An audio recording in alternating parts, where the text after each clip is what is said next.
क्या आपने कभी सोचा है कि एक ऐसा इंसान जो बचपन में पेंटर बनना चाहता था वो कैसे दुनिया की सबसे खतरनाक तानाशाह बन गया है। एक ऐसा व्यक्ति जिसके सोच ने करोड़ों की जान ले ली, लेकिन जिसकी कहानी आज भी लोगों को फैसिनेट करती है।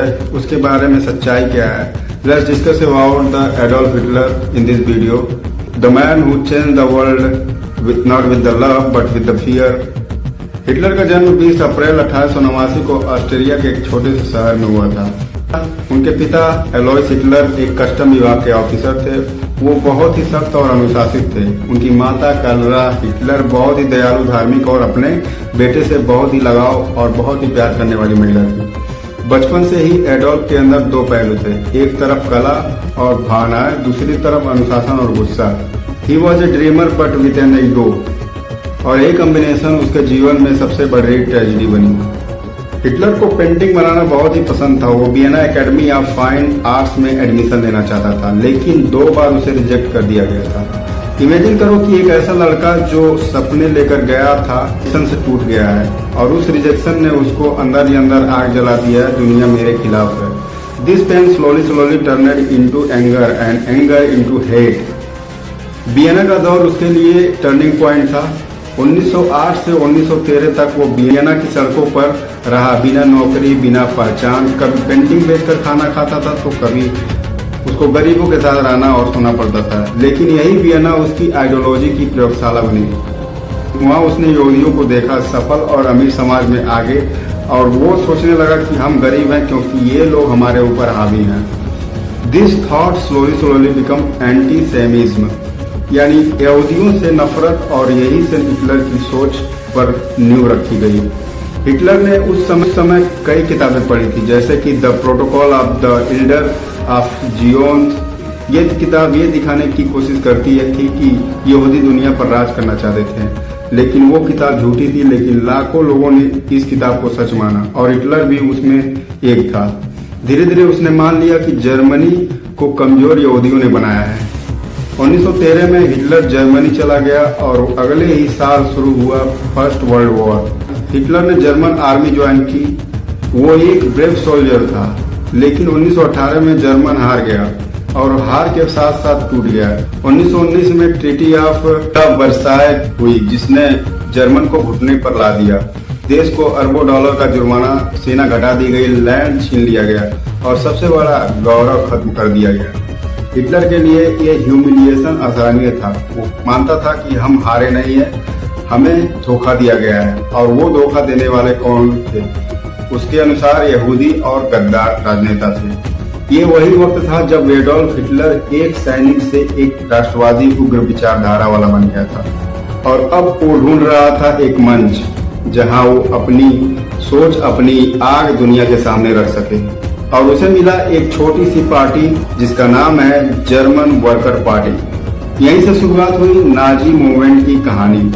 हिटलर के भाषणों में एक चीज थी, इमोशन। वो जनता के दर्द को समझता था और फिर उसे गुस्से में बदल देता था। उसने कहा, हम फिर से महान बनेंगे, हम अपनी जमीन, अपना गौरव वापस लेंगे, और हमारे दुश्मन यहूदी खत्म होंगे। लोगों को उसमें उम्मीद दिखी, पर असल में वो उम्मीद नहीं थी, एक हाइपोनोसिस थी जिसने पूरे जर्मन को अंधा बना दिया था। और यही से वो वक्त जब दुनिया ने अपने खतरनाक दौर में कदम रखा।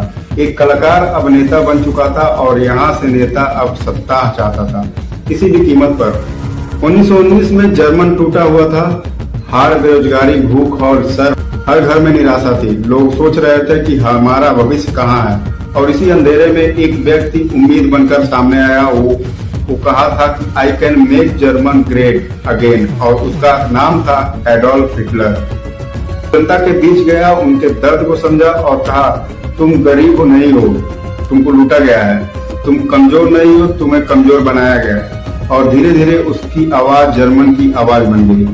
1920 में पार्टी का नाम बदल दिया गया, national socialist German workers party रख दिया गया, यानी नाजी पार्टी। अब सिर्फ नाम ही नहीं बदला था उसका उद्देश्य। हिटलर ने जिस पार्टी को ज्वाइन किया था, जर्मन वर्कर्स पार्टी, वो बहुत छोटी सी पार्टी थी, सिर्फ कुछ दर्जन लोग, लेकिन हिटलर ने उसे अपनी आवाज से बदल दिया था। हिटलर ने स्वास्तिक को पार्टी का प्रतीक बनाया था, जो मूल रूप से भारत का शुभ चिन्ह था, लेकिन हिटलर ने उसका अर्थ बदल दिया था। अब स्वास्तिक का मतलब पावर, रेस एंड सुप्रीमेसी था। हिटलर की आइडियोलॉजी साफ थी, हम आर्यंस है, प्योर ब्लड प्योर रेस, बाकी सभी इंफीरियर है। ही believe one nation and one leader one people. और यहीं से शुरू हुआ डिक्टेटरशिप की बीज। उसकी स्पीचेस में हाइपोनेसिस पावर थी, लोग सुनते और भावनाओं में बढ़ जाते थे। उसका हर शब्द जैसे कोई जादू करता था। He wasn't just speaking, he was just controlling mind। 1923 में हिटलर ने पहली बार सत्ता हथियाने की कोशिश की। बियरहालपुट्स एक तरह का बगावत प्रयास पर एक असफल प्रयास था। हिटलर गिरफ्तार हुआ और जेल चला गया, लेकिन जेल उसका अंत नहीं था, बल्कि उसकी सोच ने उसका जन्म लिया था। वहां पर जेल में ही उसने लिखी किताब मेन काम्फ का मतलब है मेरा संघर्ष। इस किताब ने उसने लिखी, अगर तुम झूठ को बार बार कहो तो वो सच बन जाता है, और यही उसका सबसे बड़ा हथियार बना। 1924 में जेल से बाहर आने के बाद हिटलर ने अपनी नीति बदली। अब वो ताकत से नहीं बल्कि चुनाव प्रचार से सत्ता लेना चाहता था। उसने मीडिया, पोस्टर, फिल्में, रेडियो सब कुछ अपने नियंत्रण में कर लिया। उसने अनएम्प्लॉयमेंट, इन्फ्लेशन, इन सब ब्लेम ज्यूस पर डाल दिया। लोगों को एक विलन चाहिए था और हिटलर ने विलन दिखा दिया। 1930 तक नाजी पार्टी पूरे जर्मन में फैल चुकी थी। हर गली, हर अखबार में हिटलर का नाम आ गया था। हिटलर ने कहा, we will rebuild Germany, we will destroy our enemies. 1932 के चुनाव में नाजी पार्टी इसके बड़े पार्टी बनी और 30 जनवरी 1933 को एडल्फ हिटलर बना चांसलर ऑफ जर्मन। लेकिन हिटलर चांसलर बनकर खुश नहीं था, उसको चाहिए था पूरा एब्सोल्यूट पावर। कुछ ही महीनों में उसने पार्लियामेंट डिसॉल्व कर दिया। फिर 1933 में स्टैग फायर हुआ। He become the law, he become the system. Hitler ने अपने विरोधियों को खत्म करने के लिए एक रणनीति बनाई, गेस्टापो यानी सीक्रेट पॉलिसी। जो भी हिटलर के खिलाफ बोले रातों रात गायब हो जाता था। 1934 में उसने अपने ही पार्टी के कुछ नेताओं को मार डाला। इसे कहा गया नाइट ऑफ द लॉन्ग नीव। और उसके बाद हिटलर बना डेर फुहेरर, जर्मन भाषा में मतलब है द लीडर। अब हिटलर के सामने कोई नहीं था। उसने जर्मनी की इकोनॉमी को रिवाइव किया, रोड्स, इंडस्ट्री, मिलिट्री सब फिर से बना डाला। लोगों को लगा कि हिटलर ने चमत्कार कर दिया, पर असल में वो तैयार कर रहा था एक और युद्ध की नींव। हिटलर ने कहा, जर्मनी नीड्स लिविंग स्पेस।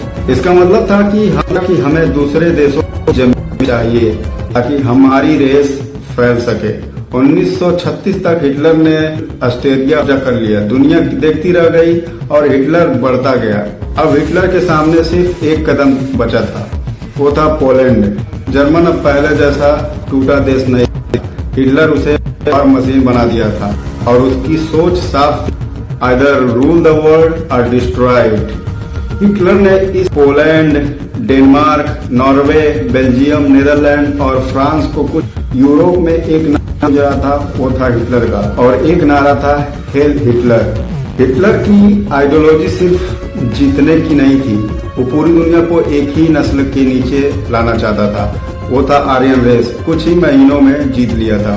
1939 से 1941 तक वो अजय अनस्टॉपेबल लग रहा था। ज्यूइश, जिपोसिस, होमोसेक्सुअल, कम्युनिस्ट, उन्हें खत्म कर देना था उसको। उसने कंसंट्रेशन कैंपस बनाया जिन्हें वो लेबर कैंपस कहता था। असल में वो डेथ फैक्ट्री थी। People were dragged out of the homes, put into trains and sent to die, and no one could stop him. Hitler अब सिर्फ एक नेता नहीं था, एक डर बन चुका था। लोग या तो उसके साथ थे या फिर मारे जाते थे। हिटलर के पास अब यूरोप की बहुत बड़ी हिस्सा थी, लेकिन उसकी एक गलती रसिया पर हमला था। ऑपरेशन बारबारोसा उसकी कहानी का मोड़ बन गई। 1941 में उसने यूएसएसआर रसिया पर हमला किया।